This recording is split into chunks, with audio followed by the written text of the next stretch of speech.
Welcome to the MadTrio podcast. This week we have the California Pariah, Jonathan Charney, James, the Fat Man Stevens, and Rob, the old guy. The old guy from the famous Rob Charney show is here. And we're going to start with a message from our sponsor. Today's show is brought to you by Audacity, the unforgettable party game for mischievous people. They have online monthly game nights on Discord, so make sure you stop by their Facebook page for event times and dates. You can also grab a free quarantine version of the game straight off their website. Audacity, the unforgettable party game for mischievous people. And this just in from our sponsor, there's a game giveaway that's coming this month or next. I think it's this coming month. If you join their game night on Discord, see their Facebook, Instagram, and YouTube for links to join their Discord channel and play the game. Cool. So it's been kind of, I don't know, it's been kind of a weird news week. Like there's kind of a grab bag of what I got. There's a Japanese biker revealed to be a 50-year-old man, and he was using the Face app. You know, it can turn your... You know, this IA fake face programs that are out there could be a real problem. The NSA actually came out with a bulletin not too long ago saying that deep fake on facial profiles could be an ongoing problem with face recognition and security. So there was a mom and daughter, I guess, that used deep fake to kick her rival off the cheerleading team. I just ran across that article. There's interesting. You know, we were talking about a few of us about I think it's my ancestry. Is it my ancestry? My heritage. Yeah, it's like, no, I think, isn't it my ancestry.com or what? No, it's not. I know it's not the ancestry.com one. It's one of the other ancestry sites has this new app that's out that you can actually use that'll take an old photo and give you about a 4-second animation, like the eyes moving or the mouth moving or head moving and something that's a little creepy. It's like the living photos in the Harry Potter universe, kind of, but not as interactive-y. Yeah. Or maybe Disney's Haunted Mansion type of technology. Looking type of thing. Yeah, it's a little strange, but people are going like crazy for it. And I meant to check it out. As a matter of fact, that was going to be on my list of things to talk about tonight, and I didn't. That sounds kind of fun. But oh, yeah. I mean, gets you in a lot of trouble, apparently. I guess. Or how about Lemmy Kilmister's ashes were put into bullets, then sent to his closest friends? Yeah, well. Wait, what? Lemmy Kilmister. Who? Of Motorhead. Okay. Well, he's dead, so he's been dead for a long time. Yeah, he was cremated. His ashes were placed in the bullet casings and sent to some of his closest friends. Headbanger Ball host Ricky Rackman shared a photo of his bullet today, while retired tennis champ Pat Cash showed one sent to Ugly Joe's kid, Whitfield Kane. What? I agree. What?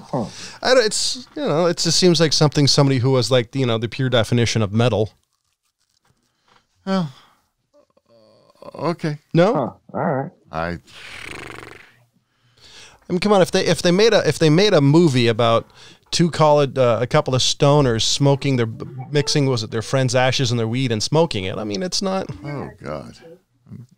Yeah. I forgot the name of the movie. It's as stupid as it sounds. Bernie Sanders came out against Elon here. Bernie said that Elon's wealth is immoral. I love his comment on that. Did you see his comment back on it? Was basically he builds resources to make humanity multi-planetary, and I thought it was a really good quip. Oh yeah, he came back actually, not Elon-like-ish. Let's put it that way. He actually responded to Bernie very well. I thought, well done. But it's like, Bernie saying, hey, we got to concentrate on Earth. Heck with going to space. And it's like, Bernie, you're just living in the wrong time. I mean, I'm the old guy. Bernie's really the old guy. Well, Bernie's like the true definition of like either somebody who no, he's the only guy I know who truly successfully failed upwards. Yeah. I don't know. Because he didn't have a job really up until becoming a congressman. He was burning toilet paper rolls for for heat. Which, by the way, I mean, if you're dirt poor and you got to do that, I'm totally for you staying warm. But what did Bernie do before he became a senator? Odd jobs. Is that right? From everything I've ever heard. Wait, he worked on. Wait, he worked for what? No, that's dirty jobs. Odd jobs. He worked odd jobs. All I heard was his jobs. I'm like, no. He worked for Steve Jobs? Wait, yeah. What jobs?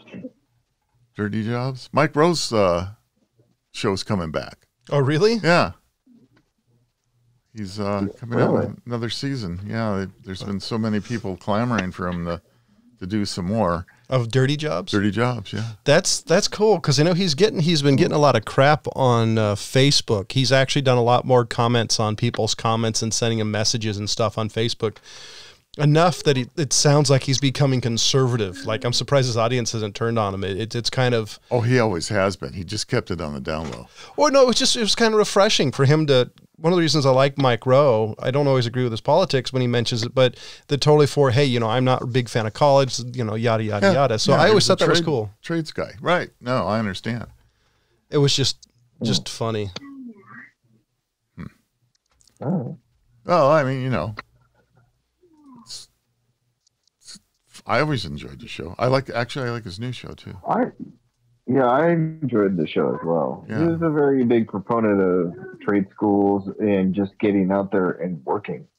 you know? Yeah, exactly. He's like, these jobs really need to be done, so get out there and work. Yeah. So you said you had some stuff to talk about. I did. So I was going to bring up, did you guys hear that, I guess we'll just go with Vladimir Putin is calling out Biden. Oh, Vladimir, what did you do now? No, okay, so I don't think I did. Really, neither of you have heard this one. This is an interesting whole thing that's going on between the U.S. and Russia right now. Well, I know. Neither of you have heard of this. Well, I do know that. Is it the issue where Biden called Putin a killer? And yes. Okay, so yeah, I did hear about this. So Biden called Putin a killer, and so what Putin did on Friday is straight out said, "I just thought of this now. This is a quote from him. I want to propose to President Biden to continue our discussion, but on the condition that we do it basically live, as it's called, without any delays and directly in an open, direct discussion.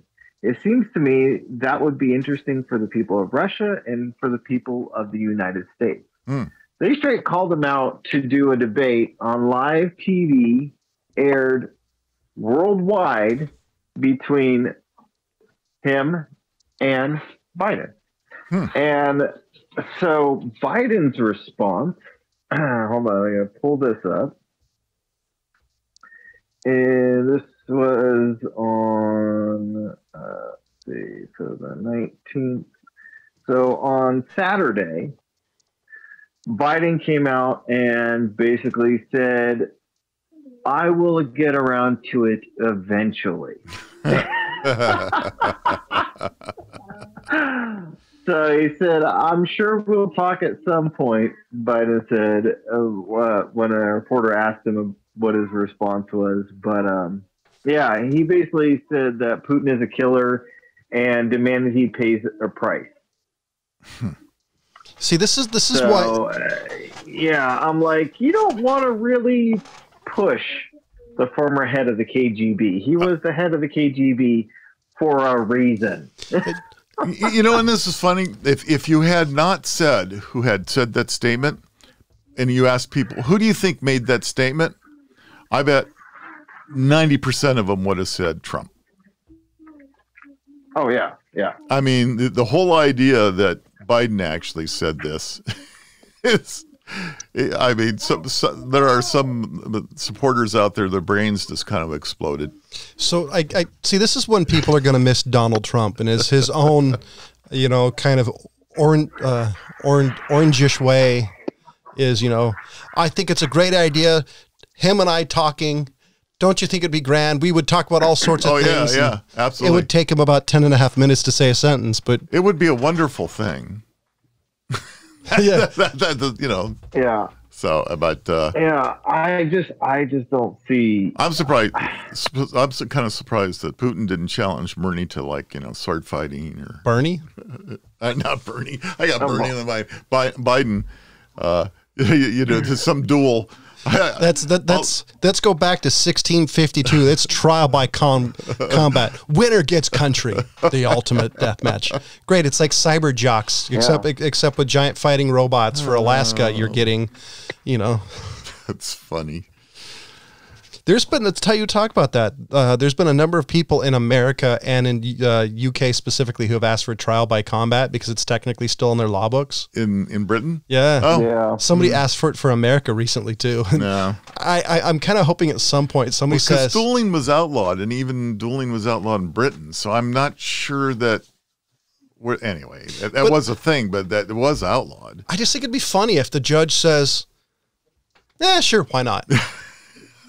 What's the worst that could happen? You know, you could take out two scumbags at once. I just think it'd be funny. You know, the guy just brings out this like William Wallace, like, you know, long sword. You know, you know what? If all the stranger things, I'd be for watching it. Why not? It's not the worst thing I've ever seen. You know, there's a movie back in the day that was kind of themed that same way. It's The Running Man. So yeah, the whole idea is that disputes are taken care of by combat.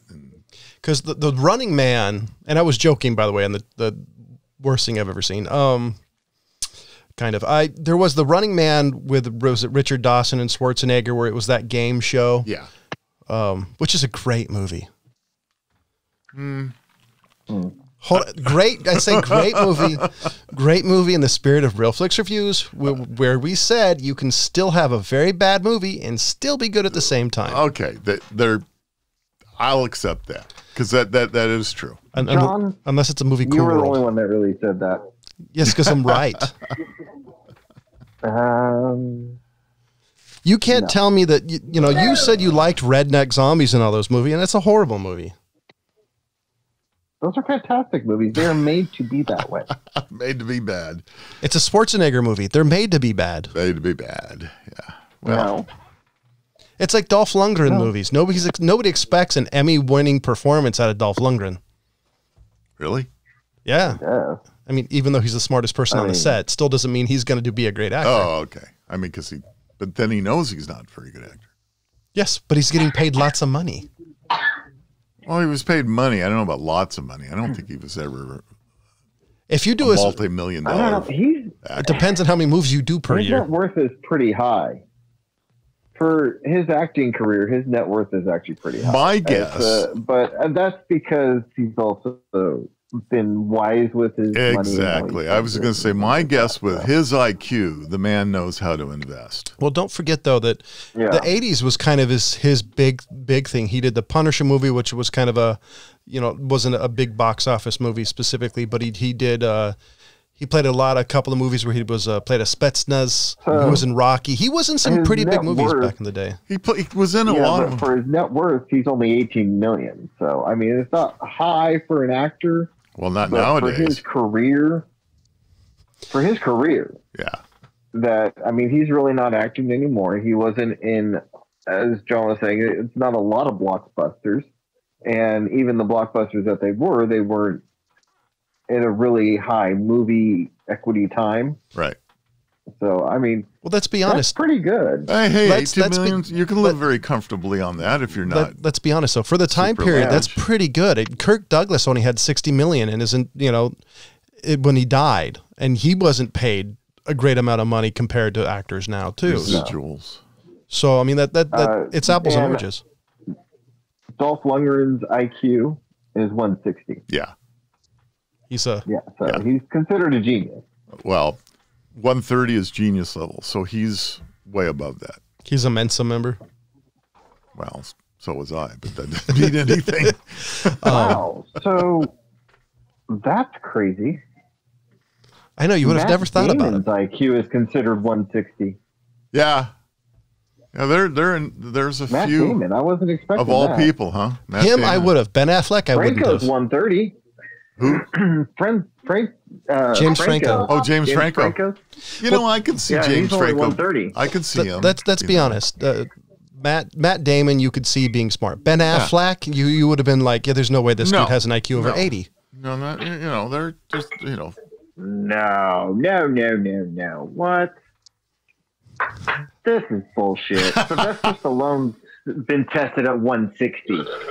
Come on. I was just gonna say, Sylvester. You can't believe it, huh? It depends on who reported that out. He reported it out himself. I could see that. You can't make that many bad movies and get paid that much money without being somewhat intelligent. He was in porn. Come on. He also wrote the Rocky movies, Demolition Man. I mean, he's okay. But these guys, I mean, you're saying okay. So Elon Musk IQ is tested at 155. You're saying Sylvester Stallone is 160. Well, what type of intelligence are you talking about? There's a difference, in types of intelligence, though. All because you have 160 IQ doesn't mean you can be an engineer. Oh, okay, that's true. I mean, so that's yeah. I mean, there's a standardized IQ test that like Mensa gives out, and if everybody was to take that test, then you could say apples for apples and oranges for oranges. But and is it a lot of like memorizing shit too?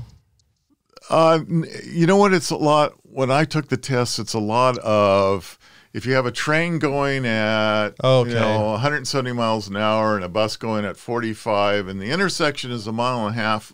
It's those kind of puzzles that they're able to gauge. I've met people that smart, yet they can't change a tire. So true.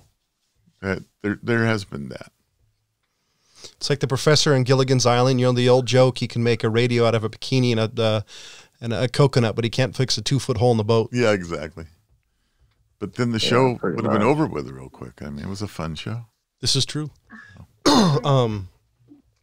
I don't know. I could see some actors and actresses being intelligent. If you told me Stallone they're just like other people. Yeah. I mean, there's some. You know what, Sylvester? Maybe just because we see his persona that he brings out in the public doesn't mean that he isn't an intelligent man. I mean, he's fairly wealthy. I mean, he knows how to do stuff. So, who would you say would be the smartest person in Hollywood? I looked it up just to see. Okay, so actor? Yeah, actor. Old actor or new actor? Just actor. Older actor. Older actor. Okay. Everybody's like, all of a sudden it's 20 effing questions. Yeah. Male or female? Male. Of course.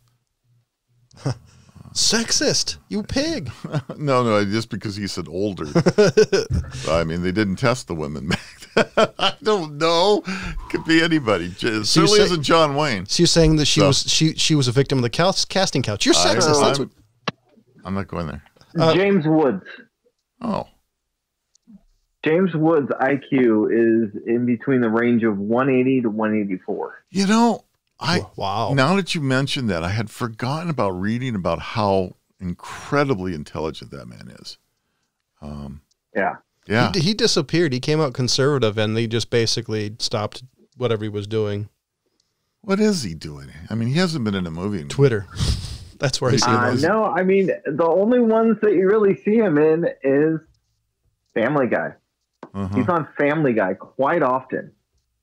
Playing himself. And they even have the James Woods High Schools where they go. I mean, right. That's funny. Yeah. Well, I'm sure he's doing. Hopefully, he's doing well. He's having fun, and he's retired. So as far as I know, but yeah, I was kind of surprised to see that it was that high. I mean, that's higher than quite a lot of people. It's way up there. Well, it's higher than Einstein. So think about that. Yeah. Einstein is 160. Yeah. So. See, I still think there's too much. Yeah. I think there's still too much focus on, you know, like the IQ test versus what they actually can do. There's been the argument. I can't argue with that. Yeah, there's been that argument for a long time, and it is what it is. I mean, as far as it's a baseline to go off of, doesn't mean you're going to be successful in life. Just means because there's a whole ton of very smart people that probably can score very high in the IQ test that just can't make it in society in a regular life and hold a regular job and do what else. So it doesn't mean just because you have a high IQ that you're going to make a fortune. So trust me, I know firsthand. It doesn't mean anything because you got to deal with people so dumb that sometimes you just can't you can't take it. In the corporate world, I had to deal with people that were so just ahead of you, above you, kind of like, I just can't believe you said something that stupid. But okay. So did you hear? I mean, it just kind of shows how you can retain and absorb information. Really, is all it's about. To a degree.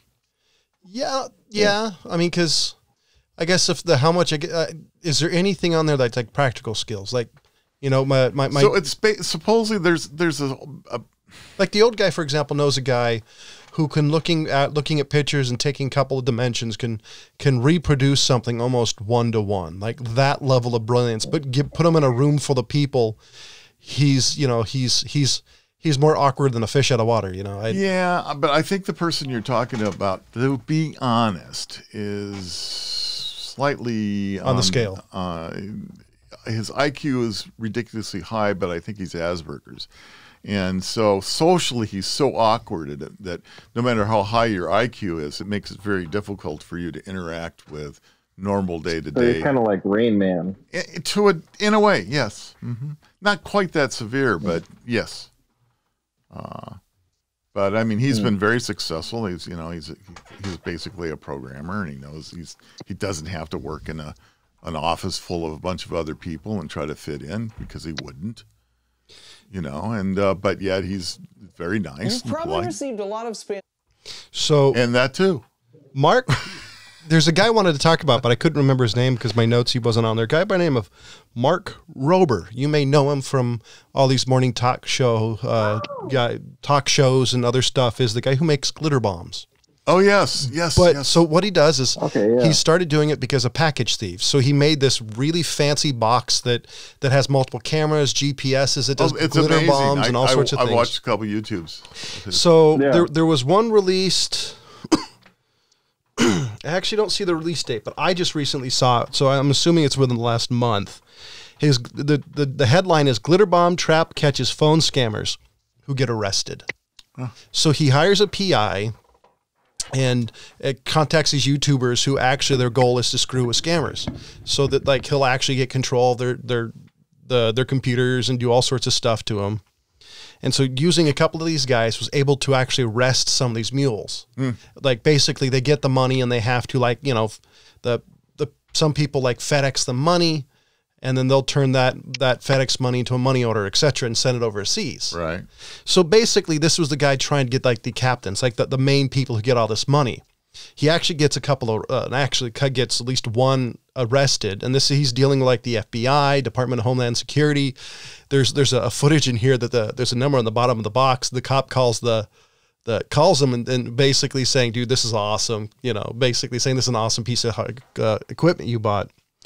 I recommend watching it because it's hilarious. My favorite scene in this whole thing is this chick who gets caught because she has this very fine glitter. He finds the finest glitter you can find. That you can never get out of anything. And it's covered in her it's covered in her clothes. And the cop goes, and he kind of knows about the whole thing. He's like, "Oh, so what's that? What's with all the glitter?" And she's like, and she tries to like flirt her way out of it. You guys got to watch it. It's well, something to watch, something good. Okay, how about pet peeves? I have a pet peeve. My most recent pet peeve, I got two, but the biggest one recently has Dell computer? No. You were pretty pissed off, and we have a Rob's rant about that. Yes, we do. And what's the most recent computer I bought? The Dell. All right, so I can forgive. No, Schadenfreuded's finest, ladies and I gentlemen. did shoot it. Sorry. A couple of times. But that's, water under the bridge. Latest pet peeve. So do you guys buy bottled water? Probably not. But I just say. I do, Yeah, depending. sometimes. All right. So, I mean, it's almost impossible to live in this world without buying bottled water to a degree. I mean, if you've got to grab something to drink in your car or whatever. So it seems to me that they are trying to get the plastic thinner and thinner and thinner, and so thin to a degree that when you unscrew the bottle cap, you make a fountain. Yeah. And it's starting to piss me off because now I'm not shopping for just the flavor of the water or what the water may be. I'm shopping to make sure that the bottle doesn't feel so flimsy. So now you're like that old lady who goes there and squeezes the oranges. Now you're squeezing the water bottles. Yeah. I mean, even it's worse. absolutely ridiculous. I can say, sir, stop molesting the water bottles. I mean, come on. It's just, even my poor wife, she says, would you open this for me? Because she's holding the bottle way out so that she knows the minute that top goes on, it's going to be a fountain because you literally cannot hold on to that bottle. I don't understand that. Why do they do that? But yet, I swear the plastic on soda bottles have gotten thicker. I don't know. My favorite all-time water now is a water called pH water. And it's in this sturdy bottle that will probably last 600 million years. But I'm buying it because the bottle is just fantastic. So is this one of the signs you're getting old? When you're younger, it's that chicken hot skirt to with a low cut skirt to now you're like, dude, I found this really killer bottled water. That's exactly right. That's exactly what it is. That's the sign of getting old. So you go from. I have that pinnacle. Well, I am in the old guys. You go from driving what's the water you're drinking again? pH water. pH water, it's called. pH water. Okay. Yeah. He's writing it down. The FDA just actually released a warning 3 days ago against Real Water. Yeah. Which is another brand of water for hepatitis. Yep. Hepatitis in water? There was a bottling plant that apparently had an outbreak, and it actually, I don't know how it transfers to the water in the bottles, but it did. And then there's been a number of issues. There's one of the trends recently with water too has been minerals, adding extra minerals into water. And some of the minerals they've been putting into this water are not necessarily good for you. I know a number of years ago they were going after like this water straight from streams that wasn't processed, it wasn't bleached. Right. It was basically like it's either going to kill you or you're going to get Montezuma's revenge, American style. Yeah, people will fall for some pretty crazy stuff, and I mean it was no different than recently one of the bottled water companies, it was, talking about their water is coming from mountain streams and all these things. And basically it was coming out of the city tap in the LA water district. And so they said, well, it's kind of true. It's like your Mexican band story.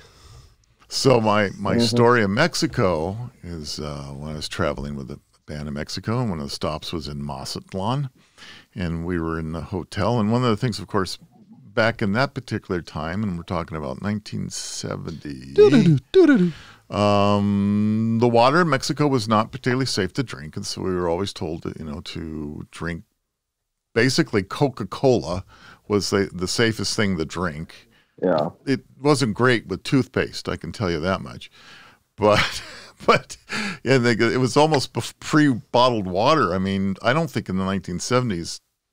I'm not sure bottled water was ever a thing. So except for things like Sparkletts waters or Alhambra water that you see up here in Northern California, different types of water, those big, the guys would come with the 5-gallon water bottles and come and put it, once a week into your house. And anyway, long story short, it was, they were saying in the hotel that they had bottled water service on each of the floors, and you could go and, get some bottled water, and you could use it for brushing your teeth or whatever it may be. And then I happened to get up early one morning. I was looking down into the courtyard, and I was watching how they were filling those bottles, and they were just taking it out of their tap. Right there on the side. It wasn't processed or filtered or anything. So the story about that is bottled water is a scam. Yeah, I would agree. It is. Penn and Teller did a Penn and Teller's bullshit on bottled water. Yeah.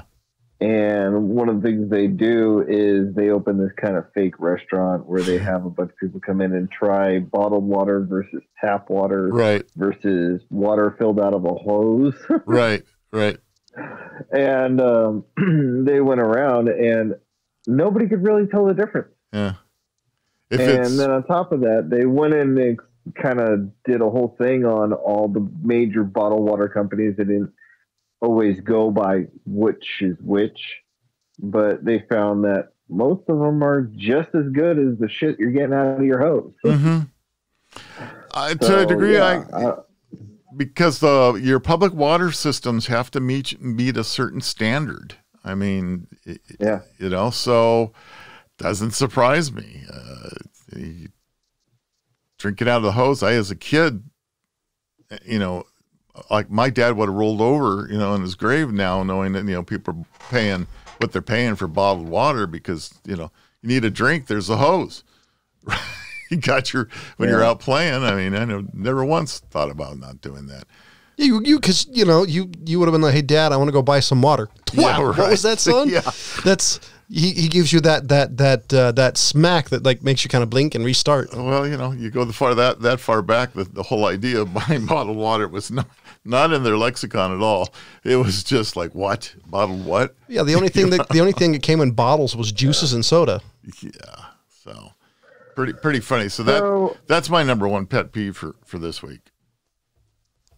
My pet peeves are still the same, people. So James is uniquely persistent. He doesn't change. He's got the same pet peeve. I try to come up with a new one every week. So. Oh no, you guys I do have another one. I mean, the cause and root of all my pet peeves come from people. So 20 years ago, you asked James, "What's your biggest problem?" We said people. Yeah. A minute and a half ago, James, what's your biggest problem? People. Well, he's not wrong. He's not right either. So, no, I'm completely right, John. You're completely wrong. It's all relative. So, did you guys hear about the mass shooting? Well, it's not confirmed that it's a mass shooting yet, but at the Boulder, Colorado grocery store? Yeah, I try to stay away from that stuff. It just... Yeah, I'm curious as to how this is going to turn out because I'm still not seeing reports as to how it's ending. Well, yeah, I want to get all the information before I ever look at that stuff anymore because one person's mass shooting is another person's, anybody being shot at all is a horrible, terrible thing. Don't get me wrong about that. But what's the definition? Active shooter. Okay, so active shooter just means somebody's shooting right now. And when you go mass shooting, here's the problem. What's the number? What does mass equal? 2? Yeah. 3? 5? Yeah. Well, where does it become a mass? So there's a number of terms used in, unfortunately, this is a show, so just like any show, but not a news show. There's a number of terms that they use, and there's no reference to how they decide what it is. Okay. John's got breaking news, apparently. So this is from the bastion of all knowledge, Wikipedia. A mass shooting is an incident involving multiple victims of gun violence. There's no widely accepted definition of the term mass shooting. The United States FBI follows the Investigative Assistance for Violence Crime Act of 2012. The definition for an active shooter incidents and mass killings defined by the law as 3 or more people in public places. Based on this, it is generally agreed that mass shooting is whenever 3 or more people are shot, injured, or killed, not including the shooter. So, okay, so they did come up with a number finally. It's 3 or more. According to this, let's see, the Investigative Assistance for Violent Crime Act of 2012. So that's what they do say. I certainly want to explain that to the families that lose the first and second 2 people in a shooting, and guess what? That's now not a mass shooting. Realistically, by saying something is a mass shooting, does it actually get you anything? I mean, you get you headlines, and that's what they're looking for. Okay, right? The whole idea is to let's get attention of the audience, and we use the word mass shooter. No, I meant like active shooting. Well, active shooting I get, but I mean the mass shooter, like say if there's two people who get shot and news reports it and it says 2 people died by shooting versus a mass shooting that says 3 people. I mean, it's just for headline catching. It's not like when the governor declares a state of emergency, it gives you something. I don't think so. I mean, so it's basically we've had some major. If I was to use the word mass shootings, there have been a few major ones in this country that have taken place that I guess even I would label as a mass shooting incident. Where unfortunately, 50 some people died and over 175 people were wounded. And that would fit my definition as a mass shooting. I don't think there's any doubt with that. And it's all tragic, but so basically mass shooting is just a headline term. It's or it's no, let me rephrase that. It's a simplified term boiled down for quick understanding. Versus if you say there was shooting with multiple people and yada yada versus mass shooting, everybody knows what mass shooting means. So I think with anything, trying to grab headlines, may it be whatever news service you name, any of the alphabets that you name or whatever, they want to be able to grab a headline. Why do they grab headlines? Because the more viewers, the more pay, the more revenue they're going to be able to make. So they have to come up with something that grabs people's attention. So it's a descriptor and a headline grabber. Absolutely, because if you just say straight, a shooting happened, people go, oh, well, that happens every day. But now you go, it's a mass shooting. And all of a sudden now you've got, oh, what? There's a mass shooting going on. And none of it's good. Don't get me wrong. I am not trying to tell anybody in anybody's family that it's ever been involved with that it's, obviously it's a horrible thing. But optics is everything. And in news, catching those headlines has always been the goal. Newspapers forever, way before even radio came out. Newspapers all fought for the best headline, whatever headline you could read. Look up yellow journalism if you guys want to kind of a hint into that. I agree. Oh, that was James throwing his voice. It's amazing how high pitched James can get his voice. I mean, he's like Jeff Dunham over there. Well, aren't you so proud of me? That was pretty good, James. I did think your testicles dropped already, but Aw, thanks. And it's all this kind time. Of you to notice, Rob. He missed his chance. I thought thought he was just a short order cook. Now it turns out he has a skill that he can sell himself at bar mitzvahs. Oh Lord, I'm sorry. It was a long day today. Anyways, yeah. Okay, so I had my past pet peeve, and now we had definition of mass shootings. This is a low energy. I should have grabbed a Red Bull before coming over. This is not one of the better shows. I mean, we've been everybody's been a little beat up today. Let's just put it that way. So we can change topics over to Dr. Phil is now in trouble as well. Oh, what did Dr. Phil do now? Hold on. Well, think about this. We got to break. Do you want to keep up to date on the maddest of the mad at the MadTrio podcast? Check out our social media feeds on Facebook, Instagram, and Twitter, or go to themadtrio.com. So Dr. Phil, the quack, is in trouble, huh? What did he do this time? Be careful what you say. Alleged quack. Trying to pull up the actual name of the ranch. So Dr. Phil had this ranch that he would send people to. Oh.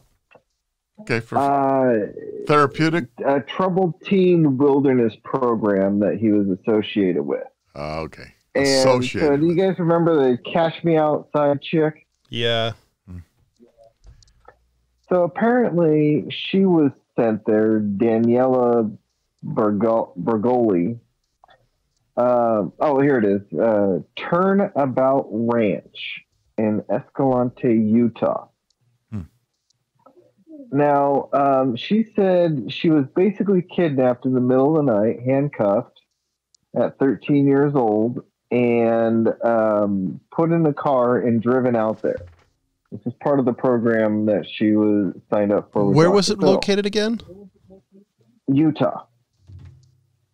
But she decided to come out after another person, Hannah Arculeta, accused these staffers of sexual assault. And said that there was hundreds of people in this program that were basically tormented, sexually assaulted, deprived of different things. I'm just looking at all this stuff. Like sleeping on a bed, eating food, not being cold at this ranch that they were basically trying to get them to reprogramming. What the hell is this? One of those reprogramming? It's like Paris Hilton got sent to the boarding school like that in Provo, Utah. That's Provo Canyon School for Paris Hilton. Mm-hmm. Yeah. They've been around for a while, but I'm kind of... So this is basically a group that Dr. Phil's been associated with and that he sends kids to when they're like, okay, this is part of how we're going to fix you. But yeah, so he's in trouble over this as well as, I mean, it's more than one accuser saying that this is going on. This is still recent. Yeah. This is not something he did in his past. This was put out today, actually. This article was released. Yeah, I saw the headline today. I didn't get a chance to read it. Yeah, so Dr. Phil's like, God, not... Well, and why do we kill... He's the one that's not actually a doctor? He's no longer a therapist. His license has either expired or... he has a PhD, I believe. Yeah, but having a PhD doesn't mean you have the No, you need a license, but he doesn't ever lose his PhD. He's not an MD. He's a mallard. Quack. Yeah. Anyways, so I would never say that. You don't have to. I have no liability with the show. And I said allegedly that you know. I don't trust him. I never trusted the guy. I'm always like, I question your message. So, but is it that Southern accent? Is this show still on the air? Yeah, it is. Okay. Yeah. So is it the Southern accent? Because Jeff Foxworthy always said people don't trust with like doctors with a Southern accent. No, I just never trusted the guy. Well, it's like Dr. Oz. He's been like, you're kind of annoying. Yeah, I don't trust him either. It's like Dr. Oz. He's a legitimate doctor. He's like a cardiologist. Yeah, he's been accused of multiple times, more than multiple times, of giving advice that's dangerous / and or lethal. He's had to retract some of the things, and some of the associations with companies and products has been questionable. Well, let's be honest. But I'm not sure he's practicing anymore. I thought he was. He was for a while when the show started, but I think now he became so popular, he was making uber money compared to being a doctor. Good for him. His liability insurance has got to be a hell of a lot less. Yeah. But he's an Oprah golden boy. I mean, let's be honest. Once Oprah makes you, it's really hard to screw up. You know, because even now Oprah still has a lot of stroke. I mean, she just had that interview with the former royal couple. Yeah, no, it was actually a very good interview, I'll be honest with you. They're having to retract a couple of things because people are going after him hardcore. There was an article, I saw an article or headline talked about, no, they didn't really have a backyard thing. Was it backyard wedding? There's a couple of things, but this is what happens. It's media, and you're talking against their royalty, but they're not. That's the point. And all those things were coming from Britain. Yeah. That was not U.S. press. That was the typical. You can't trust Britain. Tabloid press in Britain is terrible. I'm kind of surprised, honestly, that Americans care so much about like royalty. Oh, it's just fascinating. I mean, we kick their butt, and so now we can just laugh at them saying, "Ha, that'll teach you to keep the king and queen where you were." But I've gotten people actually offended going, "She's the queen. I literally, this is a quote. She's the queen. You got to be more respectful." It's like, no offense. In 1776, I think it's just like, it's like, and she was a native-born Irish woman, who immigrated to the United States. Yeah, well, I don't know how common it is for an Irish or Scottish people to be very. She was Southern Irish. So she was does that make her like is that comparable to like Southern, so the people from the South in America? Yeah, similar. Banjo playing, yeah. da da ding ding ding ding ding ding ding. So, or no, Scots Irish. They make their own whiskeys. Yeah, well, so you like Southern the Irish. Scots Irish. Nobody wanted them, so they came over here and went to Appalachia. Yeah. Okay. They did that. They did that. Look up the Scots Irish. I know. Popcorn Sutton. Yeah. Yeah. So good for them. I mean, so well, I think the whole idea about it, the royalty and the whole thing. It's just kind of as an American, I think it's kind of fun just to look at it and just go, oh, okay. I mean, I have no reason to disrespect the Queen. I don't think she's anything better than anyone else. I mean, I look at the royal family as some of my female friends look at shoes. That's cute. I mean, that's as bad as I go. It's fun to watch and listen to, and look at all the bickering about and find out. When you start studying the royals, it's pretty amazing how terrible they really yeah, are. I was going to say twisted they are. Yeah, I mean, between all the incest that took place in some of it and some of the weird combinations of, an English queen or an English king and a Spanish queen or a German prince and the British princess, which we kind of have now. They don't. It's weird stuff that went on. That explains why they, that's an understatement, Rob. that explains why the future king looks like he could fly. I mean, he looks like a Disney pachyderm. When you study I kind of really feel bad for Charles. Now, did he Chuck? Did he screw up majorly? In my opinion, multiple times. But man, what a shitty childhood that guy had. Well, let's be honest. I'm not a defender, but everybody screws up, and he's put in the worst light possible of being a royal family member. Oh yeah, and then whatever happened with Diana, who she was incredibly loved, and he was seemingly despised. So I mean, nobody's been put in a position after he went for Camilla. Yeah. So that he was put in. I get that. I mean, I find it fun poking the bear a little bit. But see, I actually have empathy for Charles. I mean, I hate to say this, but Chuck. I mean, he was. I mean, if you look up his childhood and what this guy went through, and his father, what a piece of crap that guy is. I hate to say it. Which one was it? Philip? Philip. He just. I mean And I know there are probably plenty of British people listening to the show right now that are going to be calling in. Fortunately, they're 7 hours ahead of us. So. But anyway, and nobody's going to answer. Is there a secret number that I'm not aware of? So 911. Yeah, but Prince Philip was screwed around too. I mean, let's be honest. Everybody was a victim in that circumstance, except maybe the Queen, and I don't know enough about her end. Because I watched a special years ago talking about what the royal family did to him. To Prince Charles? No, to Philip. Basically, he lost everything. Like he did. He lost his ability to. And by the way, he voluntarily did this. It's a choice. It's not like Prince Charles. It's not like Chuck. Live the life of luxury for the rest of your life. He gave up some things. Oh wow! It's just like. It's terrible. But anyway. Wah? Wah. Seriously? Yeah, seriously. That's my... Wah? Just wah. Forget it. I have no empathy for the guy. I really don't. Well, he's 91. He's 99. Is he 99? Yeah. I think it was 91. No. Good genes on that dude. God. Well, yeah. I mean, he's... Look at his mom. Queen mother.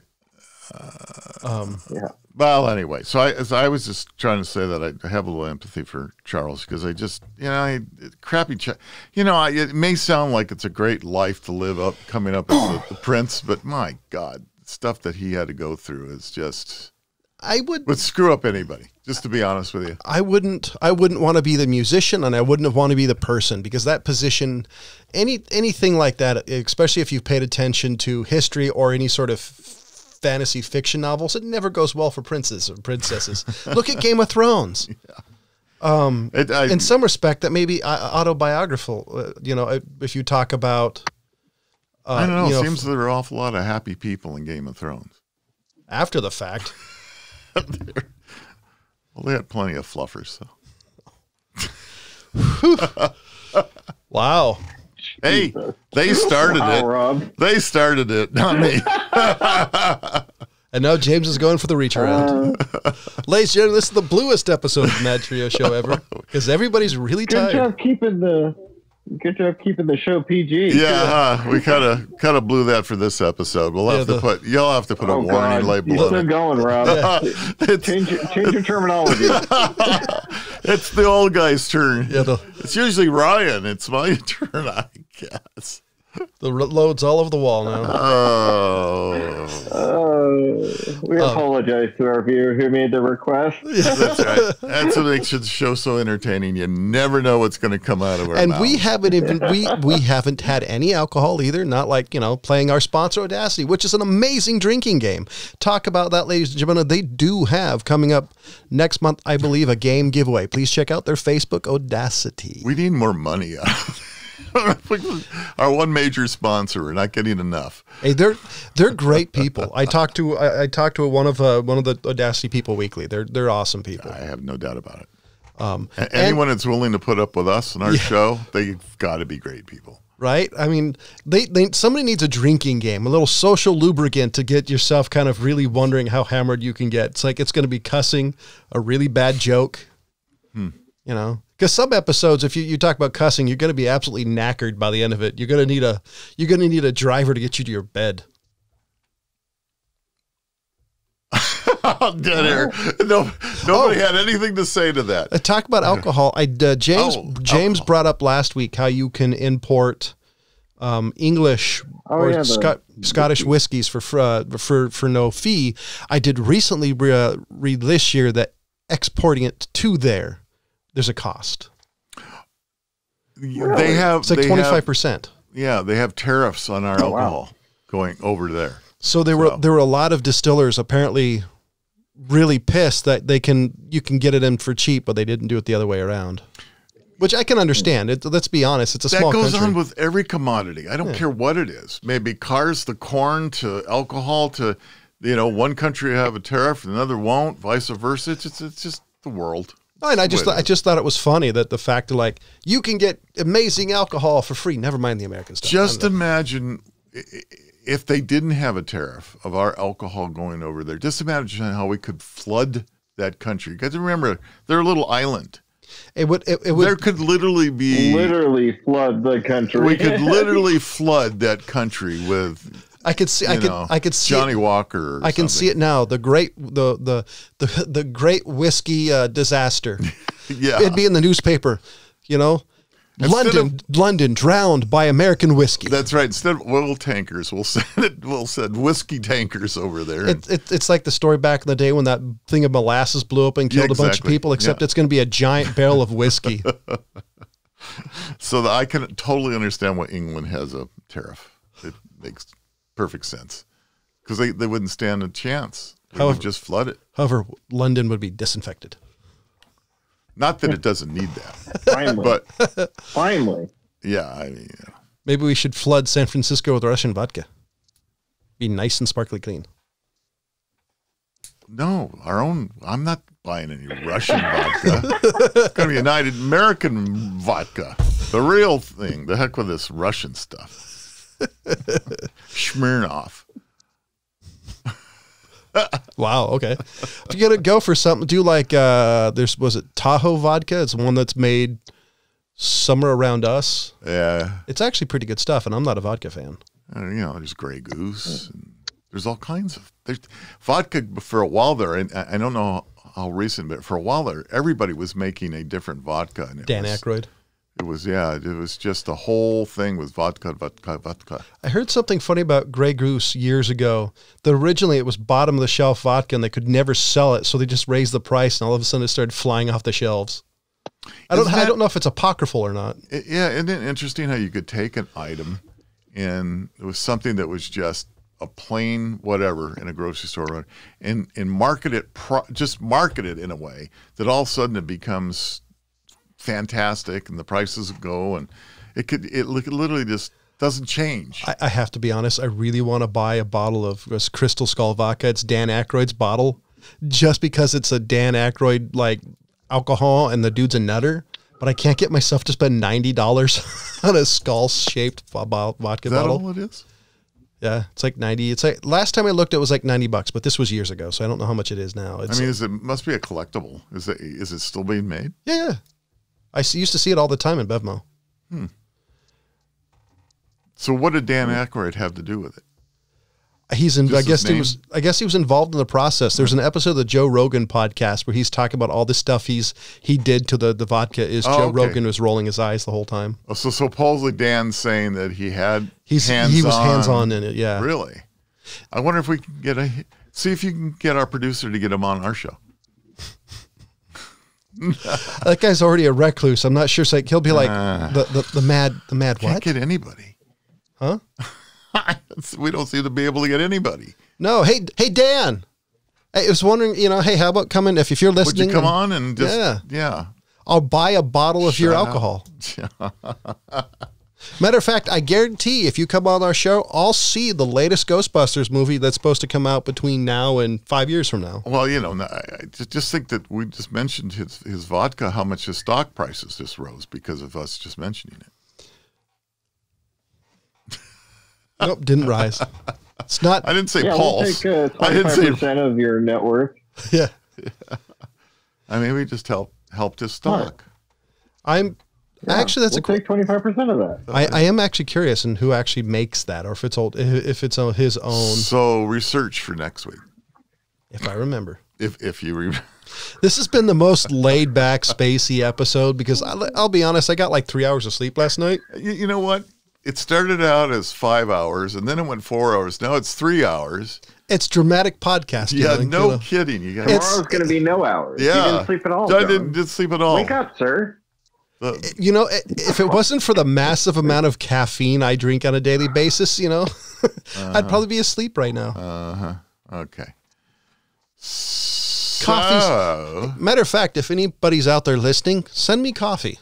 I'll tell you how amazing it is. As long as it's not instant, I'm willing to try it. No Folgers crap. Oof. Do not like Folgers instant coffee. So John really loves instant coffee. I actually for a while there drank it simply because it was so easy and quick. Yeah. You would drink it, but it's not particularly great. Because oh, John, you know what drink I actually ran across the other day? I'm kind of scared. Balls. You remember Balls? Yeah. Yeah, I was wandering through the store, the Bel Air or whatever down in Cameron Park, and I saw they had Balls in like one of their display cases. I was kind of blown away.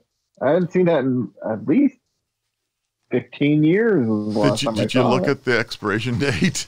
It might have been original. No, I stock. didn't even buy any either. I'm like, nah, I'm not gonna. Probably original stock. You look at that date. It was, I bet if he was with anybody, they made that really bad joke that everybody makes once they see you're drinking Balls. They make a joke about fondling it. Oh, I was gonna say, here we go. Gonna say, so you like to taste the balls? We're back into the blue section of the This is the most the bottle is blue, Rob. It really is. It's like it's blue. It is blue. Yeah. All right. Okay.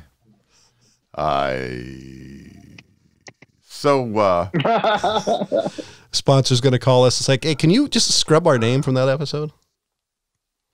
So what do you think about Kamala Harris admitting that she smoked marijuana? We started the show.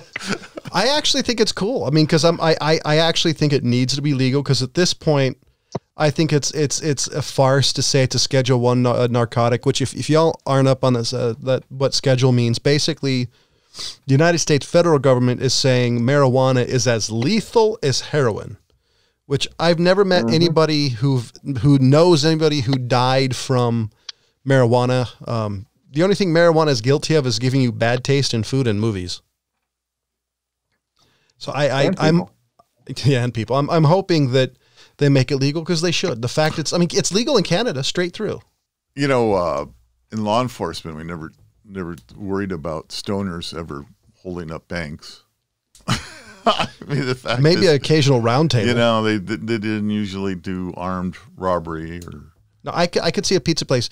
Dude, give me some of those crazy sticks, bread things. So, I just prefer her saying that she did rather than saying I did, but I did not inhale. Oh, absolutely. Yeah. I didn't inhale. So, you know what? I have absolutely no problem. Here's the fact that what brought this to my mind and why I was even bringing it up is the fact that the blue balls. The White House was letting go staffers that they initially picked because they admitted through the background checks and everything. They admitted that I smoked marijuana in college or I smoked marijuana whenever, and they were being let go.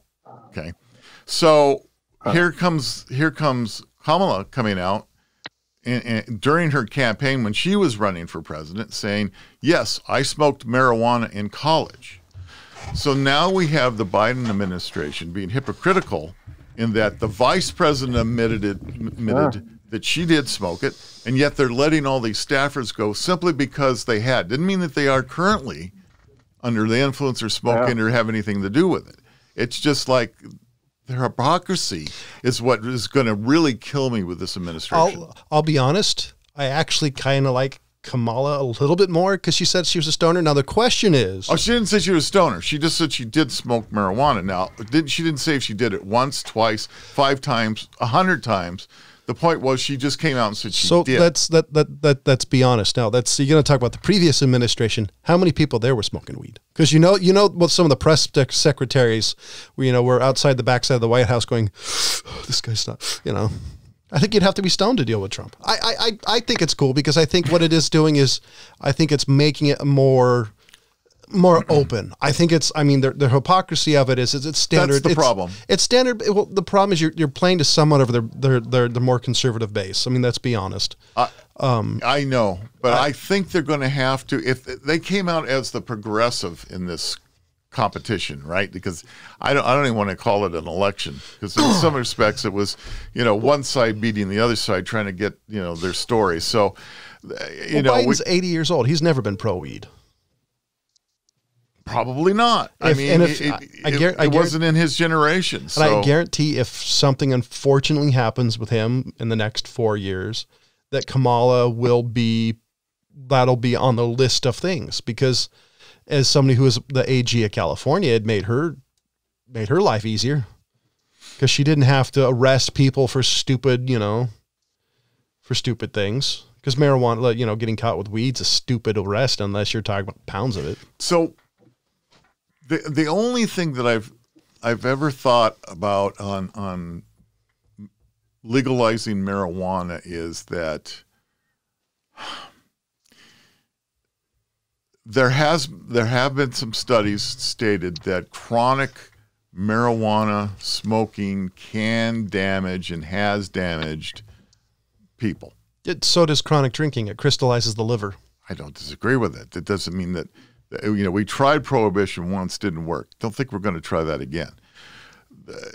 So the problem is when you legalize something, in a sense, you're telling the government is saying, it's okay, go ahead and you're safe. You're safe to use it now. And that's the little caveat. That's the problem with making something legal. I think the cat's out of the bag a little bit, at least for the states that it's in.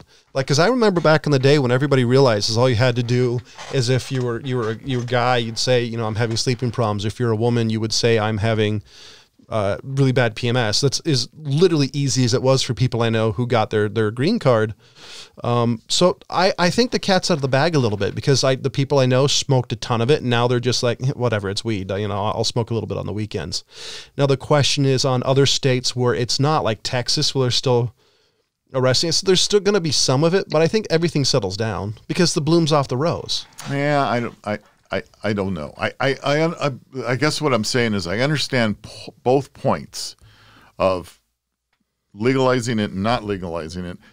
So I understand the problem on the federal level, whereas, you go ahead and you say, all right, I don't think it's legalization so much as decriminalization. I think if we make it where it's not something where you'll be arrested. So back, if we go back into the 70s and the 80s when the discussion first started happening, one of the things that was brought up is that why don't we regulate it like cigarettes? Because we could regulate it, we could tax it. The government could probably pay off. I've been saying that since the discussion started on marijuana. Sure, a lot of us have been. And, our debt could be paid off by the taxes alone. I'm not sure. I'm not sure if I like the cigarette argument as much, mainly because if you pay attention, like the state of New York, where they get more money from cigarettes than Philip Marlowe does. So what? No, Have you looked at what you pay per gallon of your gas and how much of that's tax? Well, yes, I know. I'm saying that the problem is I don't think it'll work because weed is such an easy thing to grow. The problem's going to be then you're going to have revenuers and you're just going to. So I think because of the way that how easy it is to make weed, you're going to have to balance it out with reality. So the reality is you still allow the home grow. All right, if you want to grow for personalized use, go for it. You can get I think 6 plants. 6 plants. 7 if you have a card in some places. All right. So, and you grow your own. And you could grow enough probably I have no idea. It depends on how much you smoke, obviously. But and that's fine. But I think if you went with the model of cigarettes, we know that cigarettes at this stage will kill you. Right? Just like, you smoke enough cigarettes, you're going to die of lung cancer. You drink enough alcohol, you're going to die of liver cancer. You smoke enough marijuana, and God only knows what's going to kill you. So right? You eat enough sweets, it's going to get a diabetes and kill you. Why not treat candy like cigarettes? You have to be over 18 to get it. Because there's no psychological or physical impairment with eating candy. I used to work at Walmart. I disagree. So you're telling me if you ate 10 pounds of candy, you're psychologically your brain's going to go crazy and you're going to go out and hold up a liquor store? I would say cigarettes are. I would say eating candy and sugar and sweets is almost more dangerous at this point than cigarettes. There's a definite greater societal cost. All right, but my point is there is a difference between the effect of eating sugar and smoking marijuana. You get impaired. You smoke enough marijuana to a certain degree, you're going to be impaired. I don't care what it is. And law enforcement has a problem with that because with alcohol, we've got a little breathalyzer you can stick in their mouth and blow in this thing, and we know if you've had too much. At this point, as far as I know, and there's a number of companies trying to develop this, they're trying to come up with some portable way of being able to tell if somebody has smoked so much marijuana they're impaired. Oh, there's a test for that. Well, there's a blood test. No. 2 things. Either give them an option of watching a nasal swab too. Watch them 30-second clip of Cheech and Chong, or make them take a bite of a Hot Pocket. If they laugh at one or enjoy the other, they're stoned. Am I wrong, James? I'm buying you a case of Hot Pockets and just dropping it on your door. They're gross, dude. James, don't waste your money. I know, you love them. But you see what I'm saying? You see the difference in this whole thing? There's the problem with the argument. And I don't want, no more than I want a person that is so drunk out on the roads driving, than I want somebody that's so stoned out on the roads driving. Well, they're actually having the problem here. They're having the problem in California where the taxes are so high on weed that they're actually creating a black market. So now they're realizing they have to be careful. So that's why I said the argument with cigarettes doesn't work because it's easier to grow weed than tobacco. And you can grow tobacco in your backyard. I would say more. I know more people who know how to grow marijuana and how to tell the difference between male and female plants than tobacco.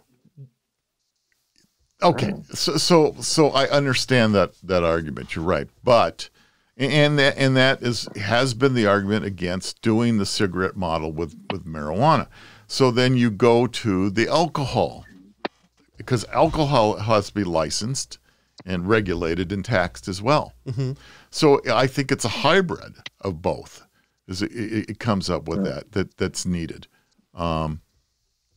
I do think though you're gonna have to figure out the diminishing modular returns and the point. But I'm talking on legal. I'm going beyond just.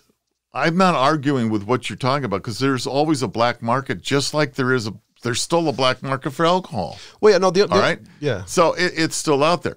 My point is the federal government. If the federal government was the day to come out and say, all right, marijuana is legal, period.